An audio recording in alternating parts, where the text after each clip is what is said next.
Welcome to the White Spring Bunker. These halls were built to safeguard some of the most prestigious members of the United States government. We are Modus, and we are always looking for men and women capable of helping us restore what has been lost. In return, we offer this, a new enclave and our refuge from the world above. Please, take your time and look around. The Colonel has made great strides restoring this place to its former glory. Welcome, member, to our little enclave.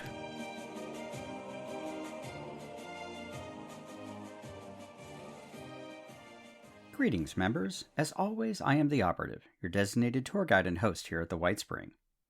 Lilith is alive, and that is very bad news for the Blood Eagles. Underneath Watoga, the once proclaimed city of the future, the final battle of the Blood Eagle War will be fought. But just as one conflict ends, new threats emerge, and deep in the mire, Major Stein discovers another relic from the past.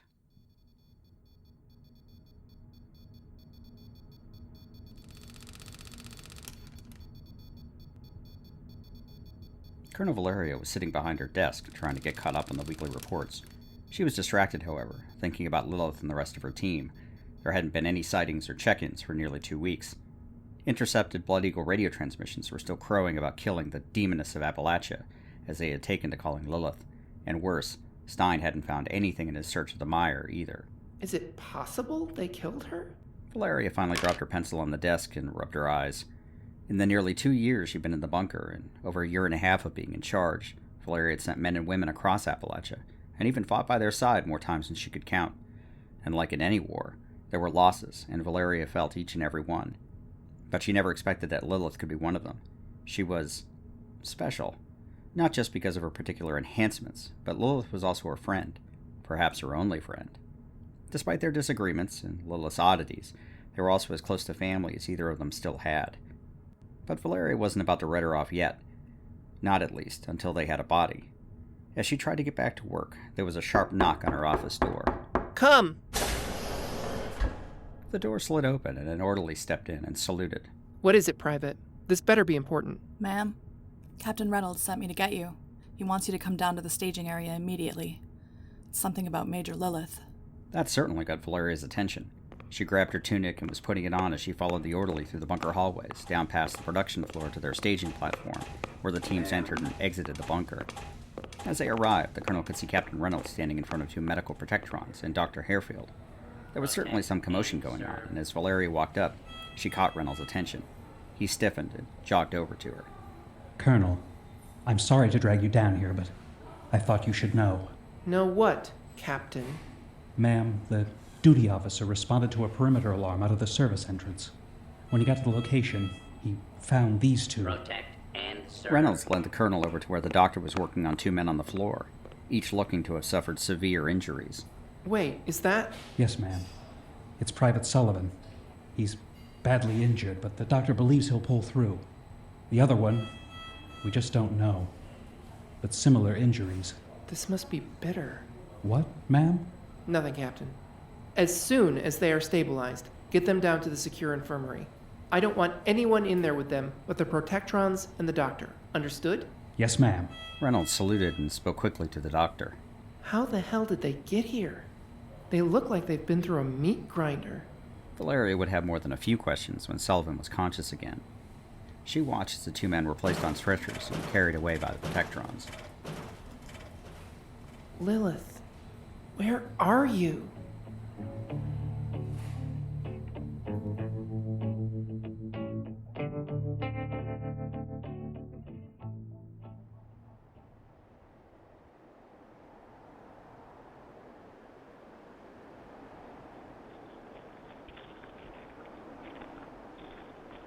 The Blood Eagle scout climbed his way through the rugged terrain of the Savage Divide. He and a few others had been split off from the war parties to cover more area and make sure their target didn't escape. Beckett had a big enough price on his head that most of the scouts would have walked into a fisher site if they'd been told to. Unfortunately, the Savage Divide was also a tricky place to search. It was filled with mountains, deep valleys, and more than a few of the worst monsters in the region. You never knew when you'd stumble across a rad scorpion nest or yaguai den, or even worse, find a death claw, or it finds you. Unlike most blood eagles, this one wasn't hopped up on chems. He and his brother had screwed up big time at the crater, and Meg threw them out. Then Roxy had sent the hunters after them. They didn't have a choice but to join the Blood Eagles for their own protection. Unfortunately, his brother had gone missing in the mire weeks ago, so he was on his own. The scout still had his old combat boots and leather coat, taken from a caravaner a year or so back in Pennsylvania. He'd taken to wearing an old newsboy cap, which helped keep the sun out of his eyes, and at least a little, even if it had a few extra holes in it. He had been climbing rocks for days, in and out of the valleys looking for any sign of his quarry. He had a hunch that Beckett would use the old raider smuggling trails in the divide to get north out of Appalachia. A couple of times he thought he found a fresh trail. The first nabbed him a raider thief from Crater. An excellent shot, he'd helped himself to some extra food, ammo, and some kind of power pack, which he stuffed in his coat for later. The second nearly cost him a literal arm and leg. He followed a promising trail down into a small valley, only to drop into a fuckload of scorched. They'd come running at him, hissing and screeching, but he managed to kill a few and outrun the others. The things kept popping up in the damnedest places, and he'd have to be a lot more careful checking the trails. His arms ached from the climbs and bled from the briars that infested the region. Reaching a small outcrop, the scout set down his rifle and pack and leaned against a small boulder. His canteen was nearly empty. He'd need to find a spring soon, or just gut it out with whatever murky water he could find. Taking one last look around and seeing nothing, he sat down with his back to the rock to catch a little shut-eye. He'd head north again and see what he could find. Something told him he was close, that maybe over just the next ridge or valley he'd pick up the trail. He didn't mean to fall asleep, but between the noonday sun and his own exhaustion, his eyes felt heavy and his muscles ached. As he started to awaken again, he felt something was wrong, that he wasn't alone. The scout reached for his rifle, but it was gone. Shit. He squinted his eyes and looked up. On a rock opposite him sat a man in greaser jeans, jacket, and a pair of aviator sunglasses, cradling his rifle. I gotta give you credit. You're one hell of a scout, and you're much better than a typical Eagle lowlife. I mean, I tried to lead you to that thief and into the Scorched. But man, you got lucky both times. Ah, hell. Should have known. The scout had been on the right track all along. Damn it, this had to be Beckett, and now he had the drop on him. Beckett wasn't pointing his rifle directly at him, but he wasn't pointing it away from him either. All the scout had on him was a knife on his hip. He always traveled light, unlike some who walked around like a living, breathing arsenal. Well, it was a matter of time before somebody stumbled on me, or got the scent. No offense or anything, but falling asleep was a pretty amateur move, though. The scout just shrugged his shoulders. At this point, if he was dead, he was dead. Not a whole lot he could do about it. Beckett jumped down from the rock he'd been sitting on and motioned for the scout to stand up. You don't say much, do you? Well, I can't take you with me, and I'm not gonna kill you. I need to keep moving. Besides, I don't need any more blood on my hands. The scout looked surprised. So, get moving, and I'd appreciate it if you would at least give me a head start.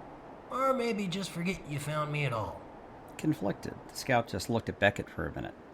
Then he grunted again, shrugged his shoulders. He was turning to leave when a shadow fell over the rock, and he thought he heard Beckett start to say something else. Then he thought nothing at all. His head was cleaved from his body and landed with a sickening thud on the ground, blood pooling around it. Beckett had seen something, was just about to yell a warning, but it was too late. He was just bringing his rifle up when the figure turned to face him. Oh, fuck! What? You aren't happy to see me, Beckett? It was Freya, in the flesh. The Blood Eagles had said she was dead, that they buried her and the others at Hawk's Refuge. But here she was, alive and well. Freya? Oh, no, Beckett boy. Freya was so last week. Just call me Lilith. That hideously insane smile and bubbly voice was frightening, even if she hadn't been covered in blood and wielding an old fireman's axe. She decapitated the scout with a single one-handed strike. Beckett had never seen anything like it before, and it terrified him. Her overcoat and wide-brimmed hat were both in tatters, and her eyes were wide, but the pupils were the deepest shades of black, boring into him. I can't believe you were just going to let him go. You gone stupid or what? He was going to go straight to that war party, not a mile or so from here. And then you'd be dead.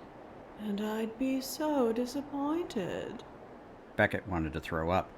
This Freya, or Lilith, and if she really was Lilith, he was so screwed, pulled out a long serrated knife and was carving out pieces of the dead scout's flesh. As it is, I had to stop and make a detour to drop off Bitter and Sullivan. They aren't made of the same stuff as me. But my friends will fix them right up, I'm sure. Oh, and old Malgus. He's missed you so much, Beckett. Lilith sliced off a finger and shoved it into her mouth, crushing the bones with her teeth. Beckett had backed up against the rocks without even knowing. His head felt like it was spinning. Truth be told, it was Malgus's power armor that kept the whole roof from caving in on us. Those fucking Blood Eagles thought they'd bury me. The nerve! You know, there in the dark, for just a second, I thought we were done for. Then it occurred to me that no self-respecting raider would have hidden out in a cave without a back entrance. It took quite a bit of doing, and, well, the others weren't much help with all the bleeding and, well, being unconscious. But I found it. We got out of there, and those stupid Blood Eagles were none the wiser. Lilith stuffed the remaining fingers and flesh into her pack and reached down, picking up the dead scout's hat to replace her torn one. And now, we have real work to do. What? I mean, what are you gonna do? Lilith smiled and hefted the bloody axe over her shoulder. We're going to Watoga. We have a date with the Claw.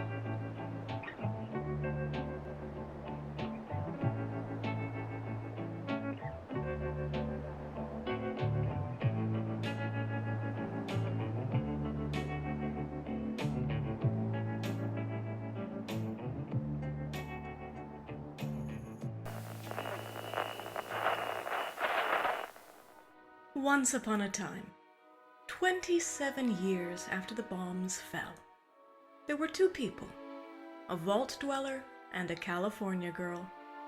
They met, and sparks flew.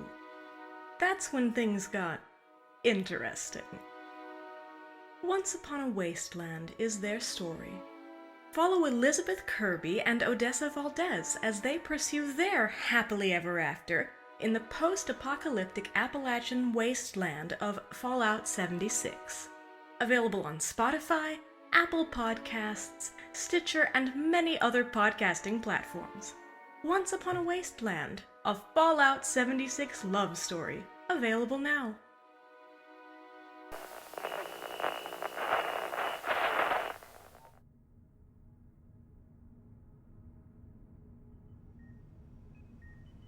Bitter felt like he was swimming in blackness. Somewhere at the edge of his perception, he thought he could see a sliver of light.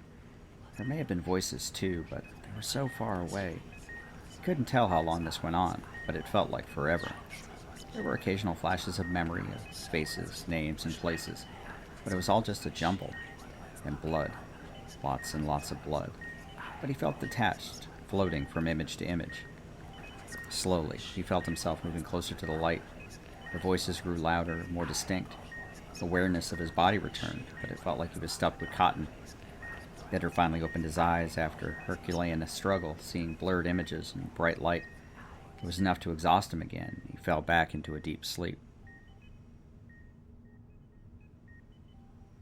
Sometime later, Bitter opened his eyes again. Everything looked fuzzy. He even smelled fuzzy. But he could see he was in some kind of hospital room. He lay on a bed, hooked to all kinds of different beeping machines. There was a chair next to his bed, currently empty, and a small table in the corner. He had no idea how he got to, well, wherever it was that he was at. The last thing he remembered was the cave up in the mire, then an explosion. After that, nothing. There was a hiss as a large sliding metal door opened, and a young woman in a nurse's uniform entered. She was carrying a clipboard and looked startled when she saw that Bitter was awake. Bitter tried to speak, but his mouth was dry and he couldn't make the words come out. The nurse put down her board and walked over to the bed. Don't try to talk. You've been out for quite some time. I'll get you some water, and there is someone who wants to see you. The nurse put another pillow under Bitter's head, checked his vitals, and then left the room. few minutes later, the nurse came back with a cup of water. She helped Bitter drink. The cold water felt good, and he nodded in thanks. Now, just rest. Since you're awake, we're going to start decreasing the painkillers we've been giving you. But first... The nurse walked back and flipped the switch on the door. Bitter, you bastard! Still laying in bed. Welcome to the land of the living. In wheeled Sullivan, both of his legs in plaster casts and bandages around his arm and head. Bitter tried to crack a smile, but it was really hard. You're the worst patient, Private. Please do not rile him up, or I'll tell the Colonel. You've got 10 minutes, then you're back to your room. Yes, ma'am. The nurse shook her head and left the room. Sullivan watched her go, then wheeled up to the side of Bitter's bed. Damn, Bitter, you look even worse than me, and that's saying something.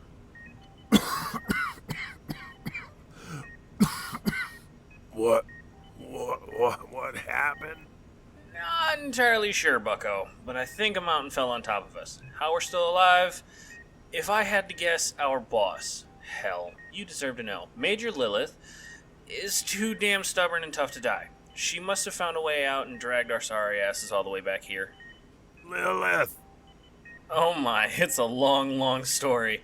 Things definitely didn't work out the way it was planned. But don't worry, these folks will fix you up. At least the nurses are nice to look at, right? But seriously though, now that you're awake, there will be folks who will want to talk to you. I've been through the ringer for the last couple of days. Seems they've lost track of the boss, Lilith, and have been trying to figure out where she went. Bitter just shrugged. There wasn't much that he could remember, and certainly nothing after the explosion. Yeah, you probably know about as much as me. Maybe even less. It's just a formality. But just play it cool. Lots of benefits to being a company man. I'll show you around when you get mobile. You won't believe this place. Time's up, Private. Okay. We were just finishing up anyway. Hey, I can wheel myself. Colonel's orders, Private. She doesn't want you exerting yourself any more than is necessary. Sullivan crossed his arms and scowled as he was rolled out and down the hall.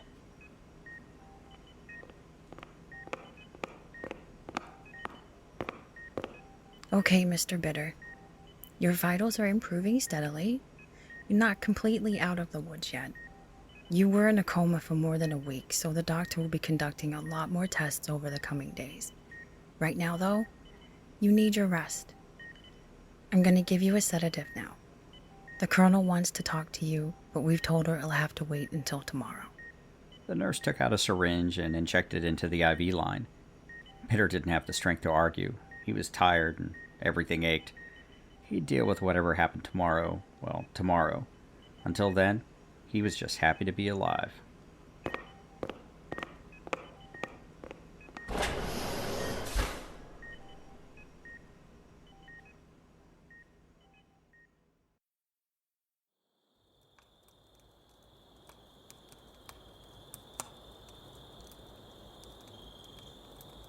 If Beckett hadn't already regretted his life choices, traveling with his current companions would have certainly done so.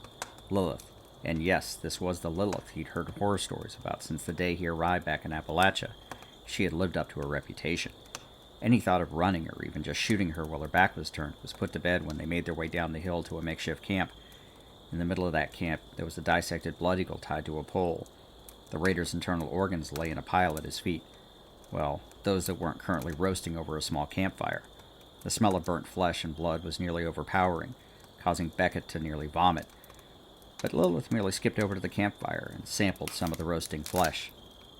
Ah, almost perfect. As Beckett sat down against a rock and tried to swallow the bile rising in his throat, he noticed Malgus sitting in the far corner of the camp, working on his power armor. The frame looked broken, with armor plates gouged and in some places even crushed. He'd never seen the man outside of his frame, which is when he noticed that Malgus's legs appeared to be disabled in some way, maybe even paralyzed. But that didn't change the fact that the man still terrified him. He'd seen more than his fair share of fanatics, but Malgus was something else entirely, and entirely devoted to Lilith, which made it even worse. What's the matter, Beckett? You look a little green. Was it something I ate? Lilith looked up and laughed, chewing on another piece of roasted flesh. Beckett finally retched on the ground, throwing up whatever he had left in his stomach. When he finally got control of his guts again, Lilith walked over and handed him a bottle of water. Then she explained her plan. Beckett had known about the Blood Eagles in the Watoga underground, but he considered it to be too heavily fortified for an attack, hence why he never mentioned it. However, Lilith had managed, with some persuading of their Blood Eagle prisoner, to get the layout of the defenses, and the key on how to get in there unnoticed through a side entrance. There had still been a number of Blood Eagles to fight, though, but the Claw had sent the majority of his men out to hunt down Beckett, not expecting that he was about to be delivered on a silver platter. You do know you're insane, right? You want to get out from under all this or what? I mean, wherever you go, they'll find you. At least this way, it's over, right? It's been fun and all, but I still got a headache from that damn cave. And I really want to give that Claw a piece of my mind. Or blade. Or bullet. Or whatever. So you, me, against what, 30, 40, maybe 50 Blood Eagles? By ourselves? No, silly. People might think I'm crazy, but I'm not stupid. I sent a message ahead to some friends. They'll be waiting for us once we're in the city. Between us and them, we can handle whatever might be under there. Beckett wasn't all that encouraged, and he still felt sick. Everything he had planned, everything he had done, and he'd still ended up in hell. Just a different part. That night, Lilith spent a lot of time talking to Malgus. The man was still piecing his armor back together, and he merely nodded to whatever Lilith was saying to him. Beckett stayed to himself, upwind from the fire when possible. He watched Lilith take out and clean her implements of destruction. Whatever she might have been, she was all business when it came to her weapons. Besides the extremely nasty-looking blades, she also had a light machine gun. He'd seen a few of them before, but they kicked like a rabid radstag, so hardly anyone used them. She was meticulous with each weapon, making sure the edges on the blades were sharp, and taking apart the LMG, polishing each piece, and reassembling them in what was probably record time. She also had given him his own combat rifle, though no ammunition to go with it. It was a smart move, but Beckett had no intention of betraying them. He'd made his deal with the devil, and he was nothing if not a man of his word.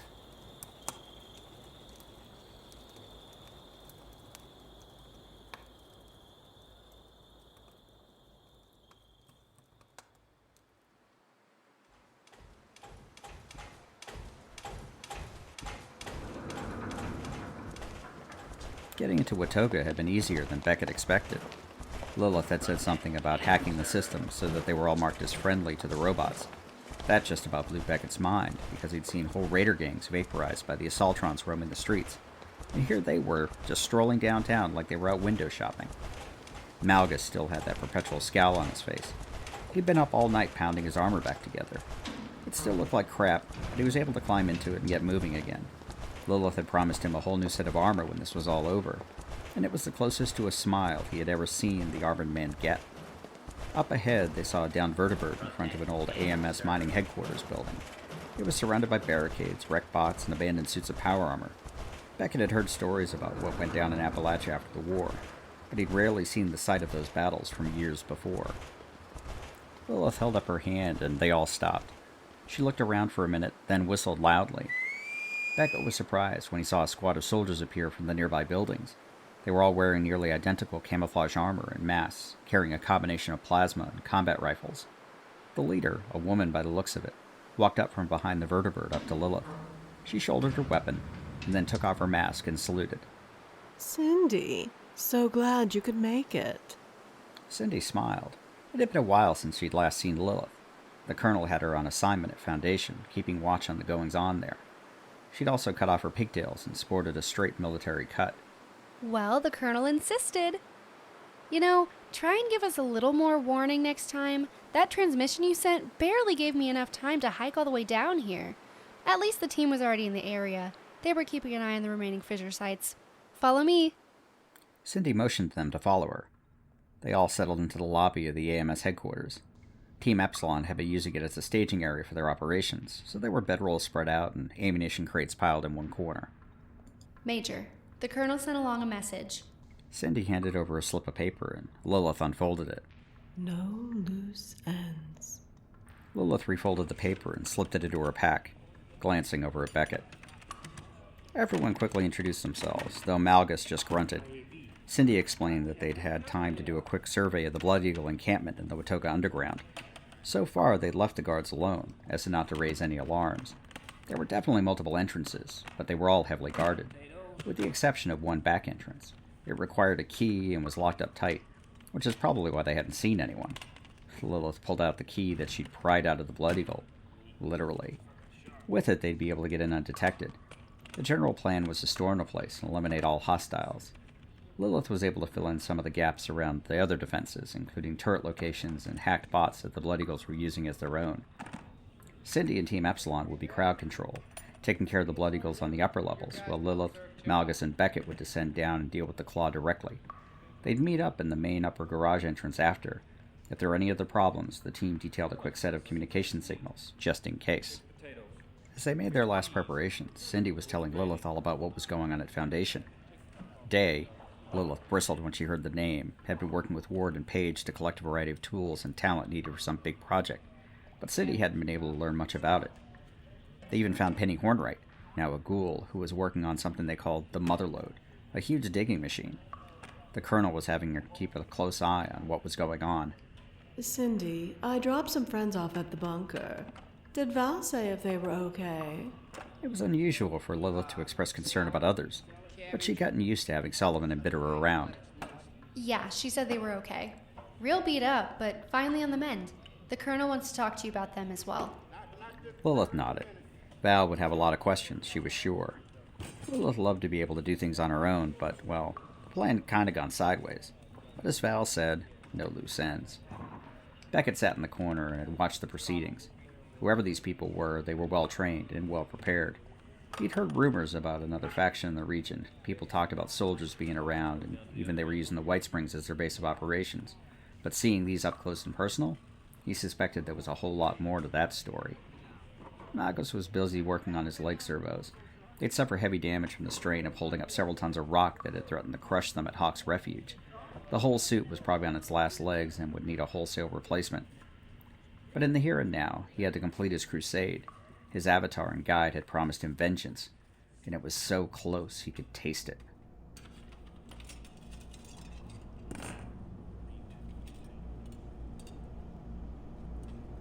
They all ate a quick meal and then headed towards the entrance.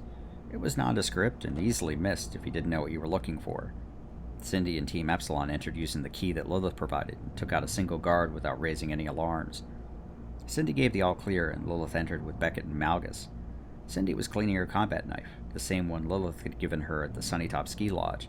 She'd come a long way since then, and there was no hesitation in getting her hands dirty now. We'll clear the floor. There's a stairwell at the far end. Head down, and when you hear the shooting start... The fun begins. Cindy rolled her eyes, but she knew that Lilith was right. The Colonel's orders were crystal clear. She and her team were just there to provide backup. The real action would be below.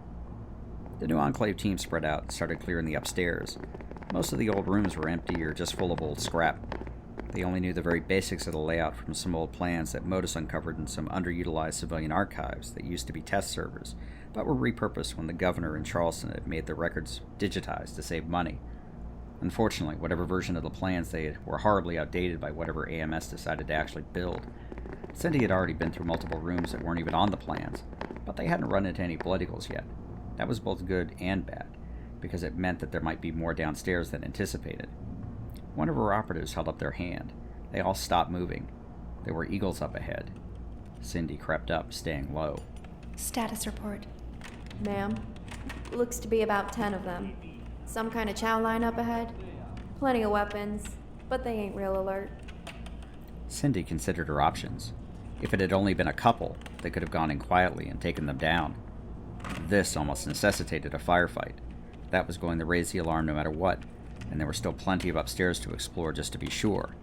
But Lilith and company needed a distraction, too. Decisions. Before Cindy could settle on her next course of action, the Blood Eagles made the decision for them. It must have been time for a patrol, but the 10 in the room were suddenly joined by several more, who all grabbed their weapons. I guess we're fighting. With hand signals, Cindy got her team ready and they all started lining up on their targets.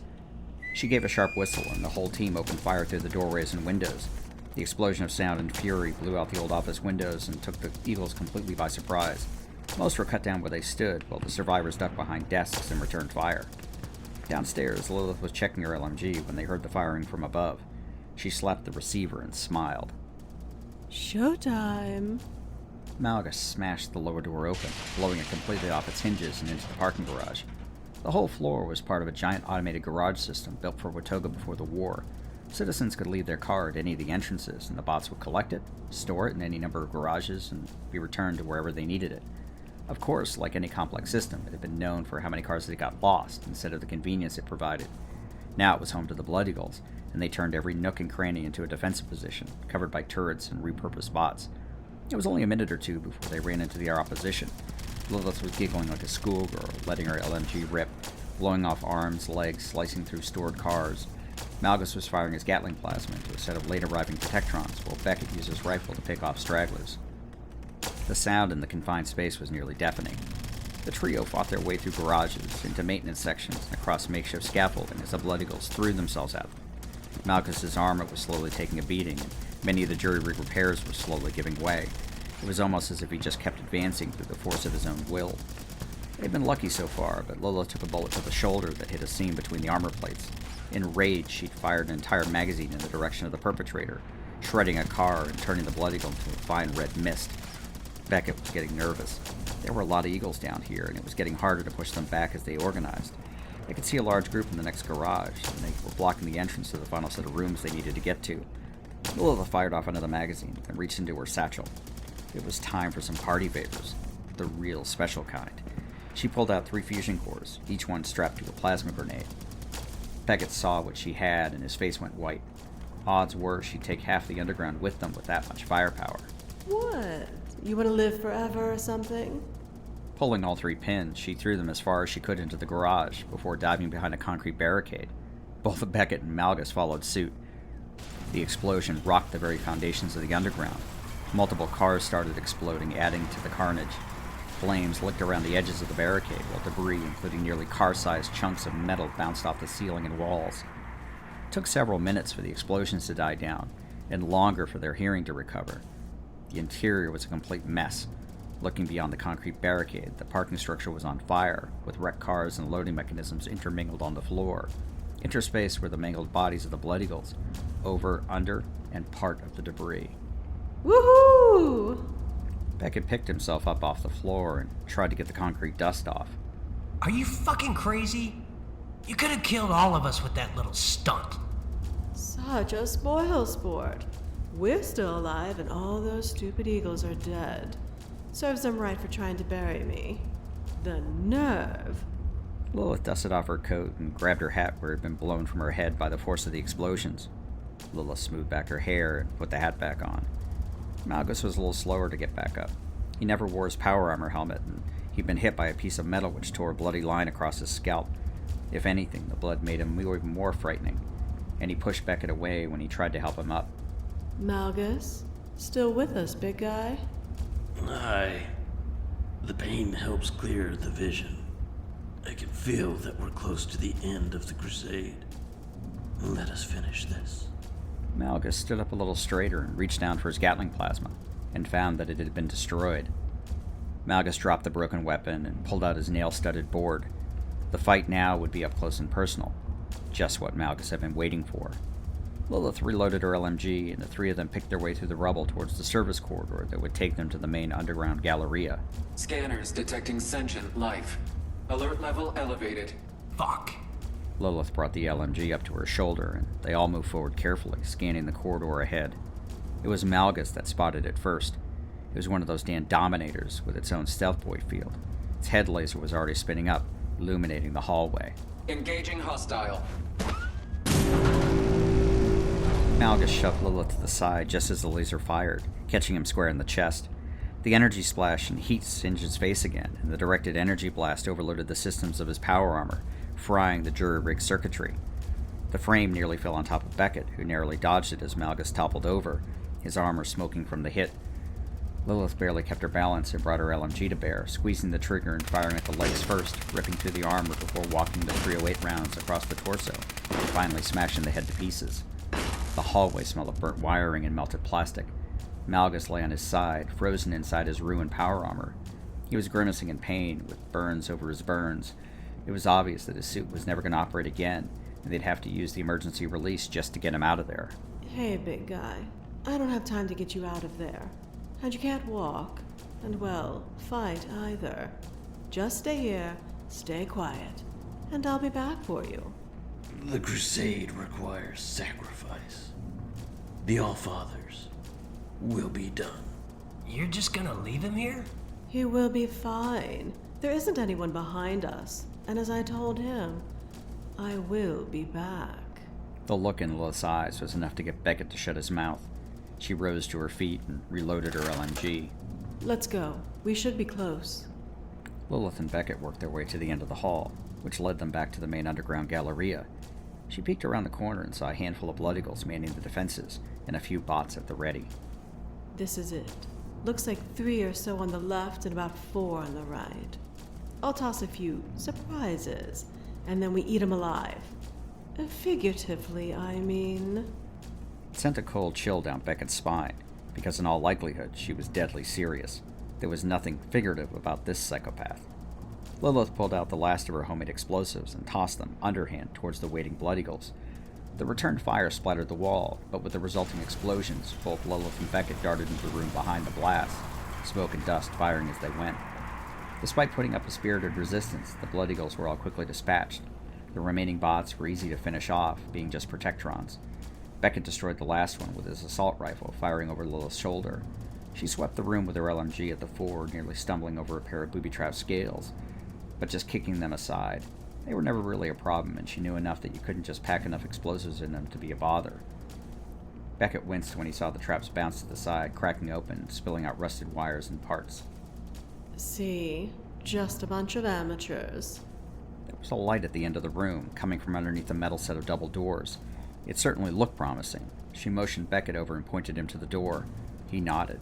He heard the Claw had set up his own little throne room down here, and that was probably it. A loudspeaker suddenly crackled to life.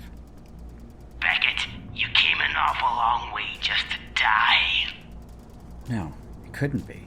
That voice. You brought the bitch with you? Not too often I get to kill someone twice. Frankie! Frankie, is that you? The voice sounded exactly like his baby brother, but that was impossible. Frankie's gone. There is only the Claw. And as soon as we take care of your pests upstairs, the rest of the Blood Eagles will come down here and kill you properly this time. Beckett was trembling. No way that this was his brother, but it sounded just like him. Oh, I love family reunions. Too much fun. But I want a proper introduction this time. Lilith skipped over to the double doors. They were shuttered tight, probably barred on the other side. She looked back at Beckett and rubbed her hands together. The Claw will kill you both. Lilith grabbed the 2 door handles and started to pull. At first, the doors wouldn't budge, but she flexed and pulled harder. Beckett watched in amazement as she could hear the door hinges groan and the doors start to buckle.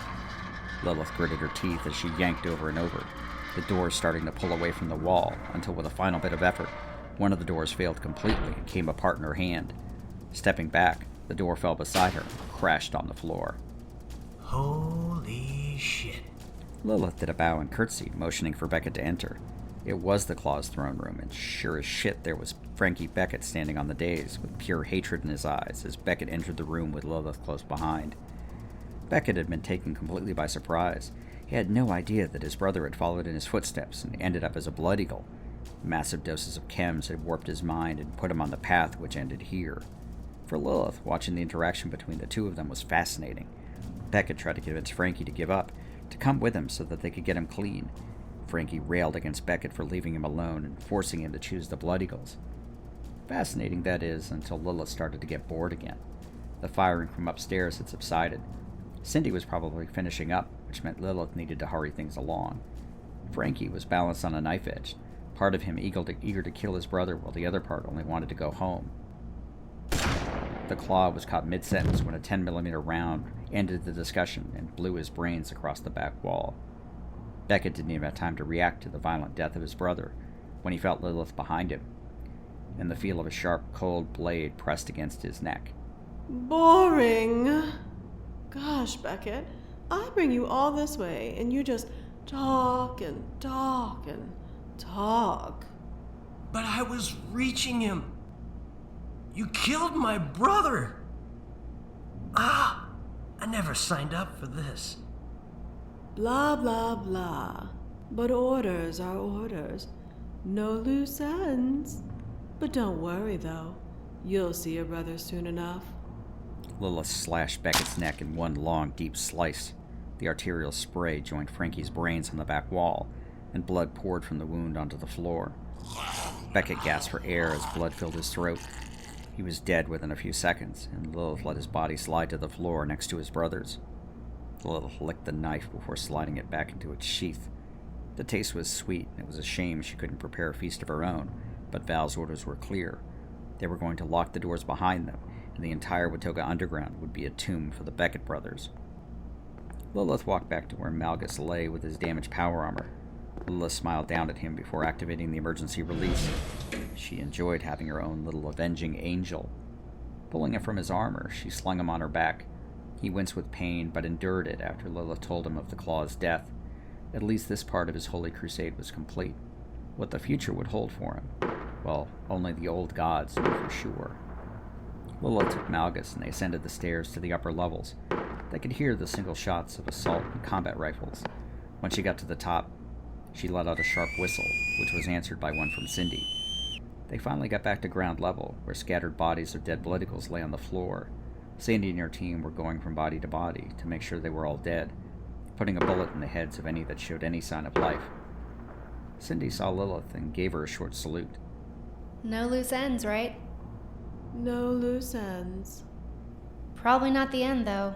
There's always someone else who wants to be the king. We kicked them in the teeth. It'll be a while before they become any real threat again. Anyway, no more disguises. No more acting. Cindy's team hadn't suffered any losses, but a couple had sustained minor injuries. They'd all head back up the rail line to the Big Bend Tunnel and the Blue Ridge Caravan. Once there, they'd rest up and heal before heading back to the bunker. Cindy could only nod as they all left the Watoga Underground, barring the doors behind them. And thus ended the saga of the Becketts, and Appalachia would roll on without them.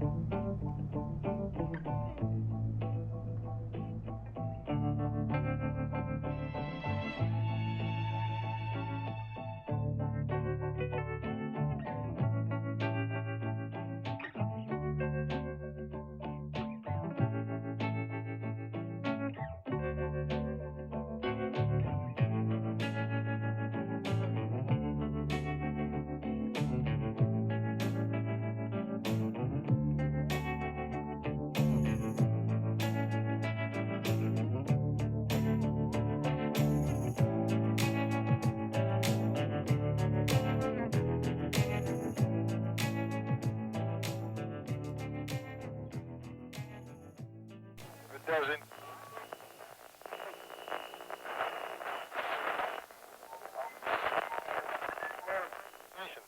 Hi, I'm Fire Rider, and I'm the host of The Pixel People, a podcast dedicated to taking a close look at our favorite characters from our favorite video games.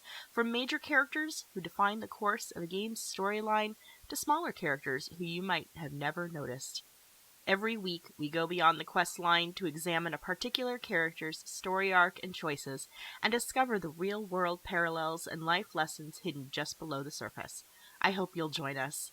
You can find the Pixel People on Anchor, Spotify, Apple Podcasts, and everywhere else you listen to podcasts.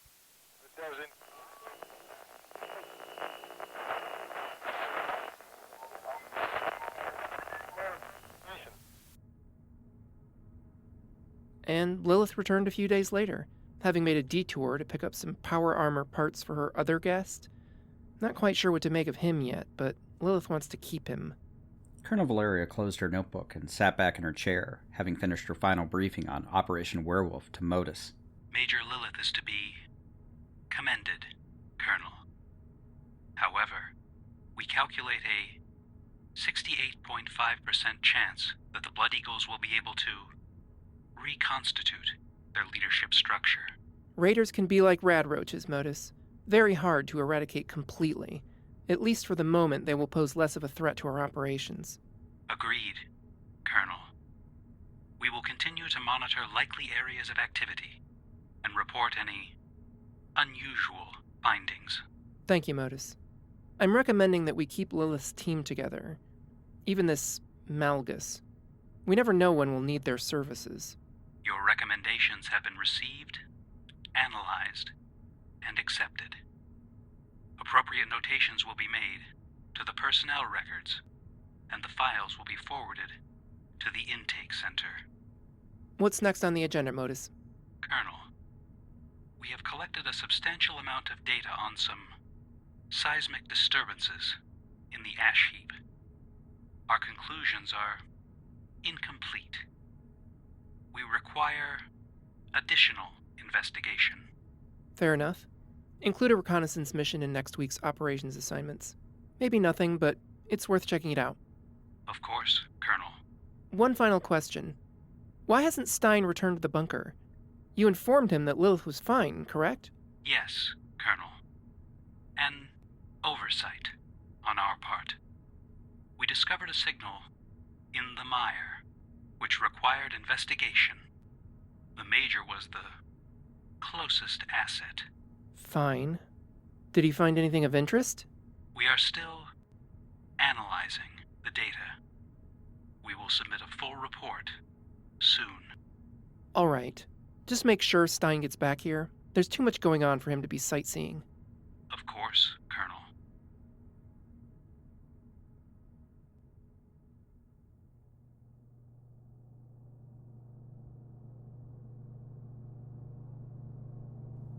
On the outskirts of Watoga, adjacent to one of the old monorail stations, stood the Appalachian Robco Research Facility. Robco was the largest and most profitable corporation of the pre-war world, responsible for the ubiquitous bots that still operated around the region, and even the Pip-Boys that the Vaulters wore on their arms.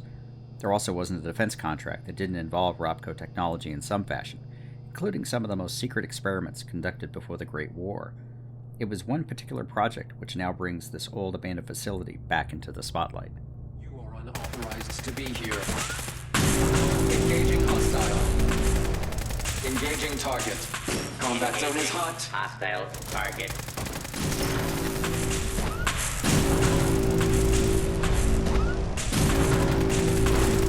Engaging hostile target. Engaging target. Engaging hostile target.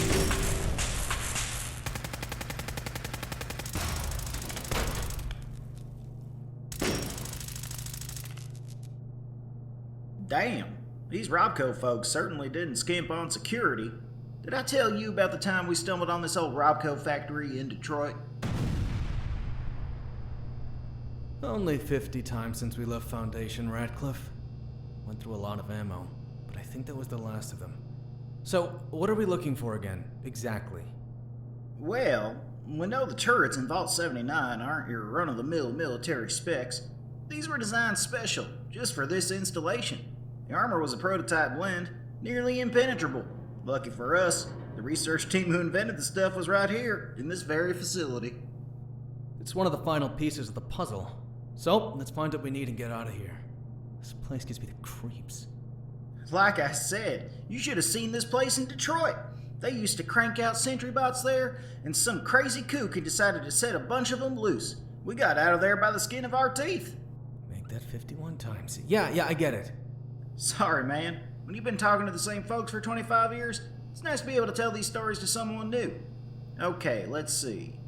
Nope, that's just bot research over there. Directed energy weapons, nope. Here, let me check this terminal.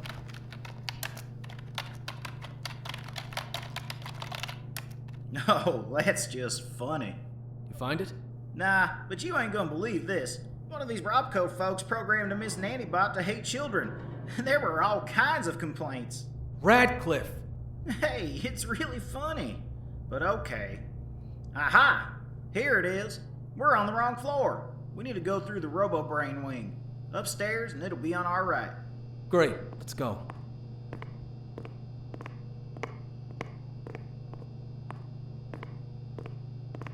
Huh?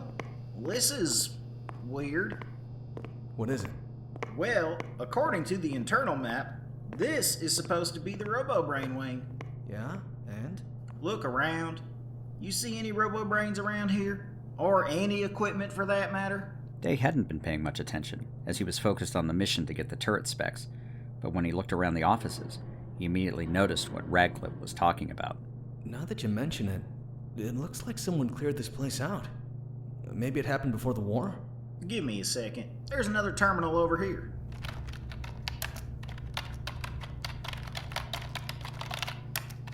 Nothing in here about moving or closing up shop. Last entry is the day before the bombs dropped even. I swear I didn't see anything else out of the ordinary. Why would someone just take this stuff? Day rubbed the back of his head and felt the small knot that was still a reminder of his encounter at the Nuka-Cola plant. I can think of some people who might be interested in this tech. When we get out of here, I want you to tell me everything you know about these RoboBrains. Sure thing. Hey, did I tell you the story of this RoboBrain we met up in Ottawa? Radcliffe! Sorry.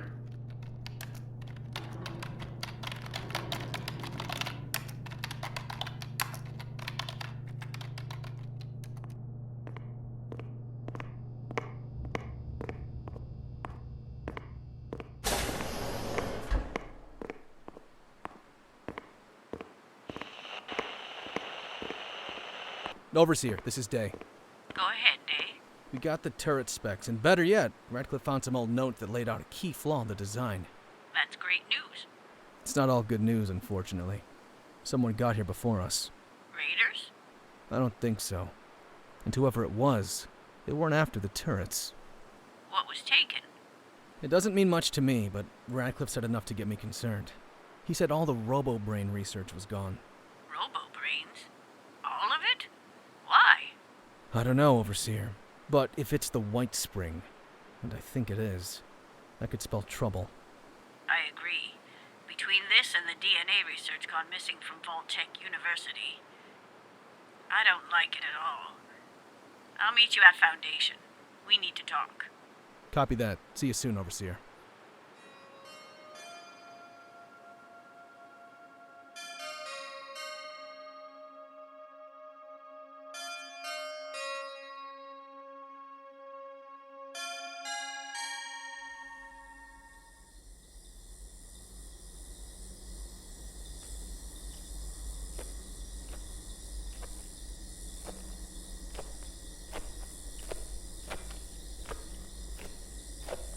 Modus has got to have a few loose screws sending me all the way up here. Stein had been walking north, along the edge of the Savage Divide in the mire for almost a week. He'd been relieved to hear that Lilith was fine, and had gone to Watoga to finish things with the Blood Eagles. Unfortunately, instead of being able to return to the bunker, Modus had instead ordered him to investigate a rogue signal emanating from one of the old emergency transmission bunkers in the area. He'd asked to speak to the Colonel to verify, but Modus informed him that the Colonel was unavailable. Stein's first thought was to refuse and just head back, but instead he found himself hiking north, avoiding mirelurks and anglers. A few times he could have sworn he was being followed, but he never found any evidence of it. Could that be... No, I'm just imagining things again.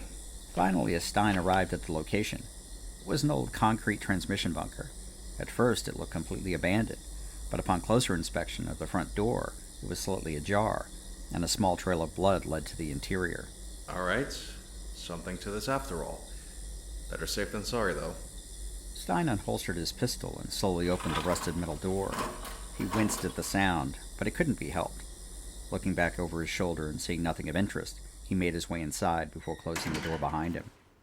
The interior was a jumble of old communications equipment, workbenches, and ever-present mold and small strangler vines which had made their way into the bunker from above and below. There was light filtering through the rusted frame of another door on the far side of the room. Stein crept over and put his ear to the door. He thought he could hear something, but it was far too indistinct to know what it was or who it might be. Nothing ventured, nothing gained. That's what Molly used to say. Stein opened the second door, a little bit less noisy this time, and walked slowly down the stairs. At the bottom, he could see a flickering light and the sound of an old terminal coming up from a side room. He could also hear someone or something moving around as well. He got up against the door and slowly peeked around the corner to catch a glimpse of someone in a metallic-looking suit hunched over the terminal, typing furiously on the keyboard. Excuse me? The individual grabbed a pistol from the side of the terminal and turned, pointing it directly at Stein. Whoa, whoa! Don't shoot! Then put away that pistol, and put your hands where I can see them. Fine! Putting my gun away. Just don't shoot. Stein slowly put his pistol back in its holster and raised his hands. He finally got a good look at the individual, a woman, who appeared to be wearing a spacesuit? All right. Who are you? Are you with the USSA? What's going on around here? Why can't I contact anyone? Where the heck am I? Okay, ma'am, that's a lot of questions. First off, it's Stein. Major Stein. Andrew Stein, if you'd like. Second, I'm with the new Enclave in Appalachia. And you are? Commander Daguerre, USSA. Now, Major Stein, I've never heard of this new Enclave. I have a lot of questions, but first, I need to get in touch with Mission Control and figure out just what the heck is happening. Hold on a second there. The USSA? The United States Space Agency? How could you not have heard of it? No, I've heard about it. And it's gonna have some bad news to come along with it. Bad news? What are you talking about? Before we get into that, I have to know. What year do you think this is? Year? It's 2077, of course. Did everyone go crazy while I was in space? 2077. Oh, boy. Well, Miss Daguerre, I have bad news and worse news. Hold your horses. This is gonna take some time to explain.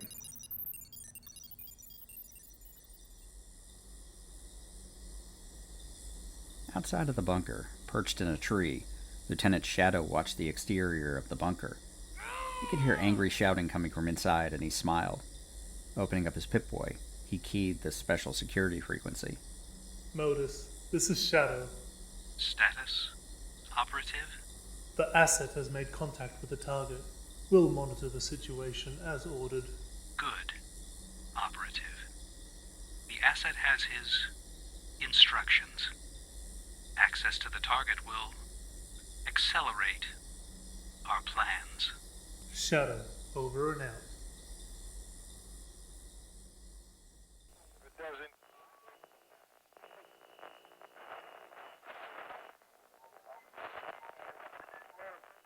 Hello, this is Charlie Transmutation coming to you with another PSA announcement. No, Charlie, this is a commercial. What? Crap. Nobody told me that. Well, what are you supposed to do in this thing anyway? Well, Charlie, I'm glad you asked. This is the part where we introduce our new homebrew 5e D&D podcast, The Fumbling Four and the Almighty Crit, where we explore the homebrew world of Alteris using homebrew rules and homebrew material from the Dungeon Masters Guild. Sounds boring. I'm out of here. See you later, Charlie. We hope to have you guys come check us out soon. You can find us on iTunes, Spotify, Google Podcasts, Amazon, or wherever you get your podcasts.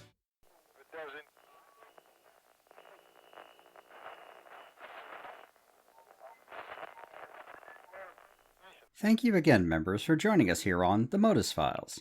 If you've enjoyed this content, please subscribe, and better yet, please leave a review to help others find our little enclave. You can also follow us on Twitter, @Modus Files, for more information about our podcast, Fallout 76 content, and random musings on the Enclave.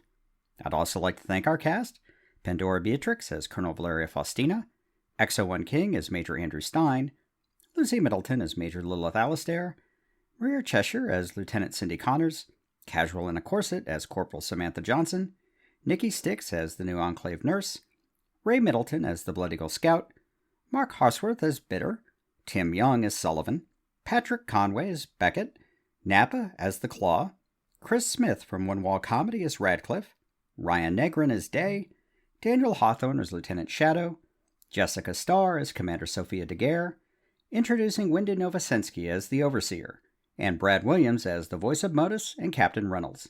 And a shout-out to the Apocalyptic Aristocracy Discord, home to a great group of fellow creators, the Robots Radio podcast community and the rest of the Robots Radio Rocket Club, and Jeremiah Johnson, our favorite character artist, who provided the wonderful character artwork you can find on our website. Stay tuned for our next episode, Behind the Bunker, a roundtable discussion with our main cast of characters, followed by a new bedtime stories, Tales from Vault 76. Lastly, Thank you to all of our subscribers and supporters. God bless the Enclave, and God bless America. Members, we look forward to your next visit to our little enclave.